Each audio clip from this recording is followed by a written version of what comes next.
क्या हुकूमत फिर से चीनी बरामद करने जा रही है? पाकिस्तान शुगर मिल एसोसिएशन ने हुकूमत से एक बार फिर से इजाफी चीनी बरामद करने की इजाज़त मांग ली है। शुगर मिल्स का कहना है कि मुल्क में चीनी के ज़खायर ज़रूरत से कहीं ज़्यादा हैं और तकरीबन 7,60,000 मैट्रिक टन इजाफी चीनी बरामद करके 50 करोड़ डॉलर तक का ज़र मुबादला हासिल किया जा सकता है।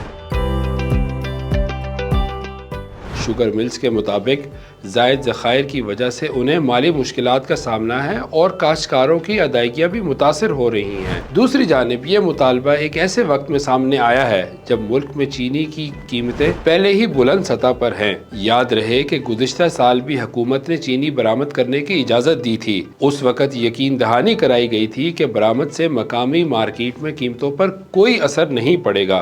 ताहम बरामद की इजाज़त मिलने के बाद चीनी की कीमत तकरीबन 140 रुपए फ़ी किलो से बढ़कर 200 रुपए फ़ी किलो तक पहुंच गई थी। इसी वजह से अब ये सवाल उठ रहा है कि अगर बरामदात की इजाज़त दी गई तो क्या आवाम को मज़ीद महंगी चीनी का सामना करना पड़ेगा?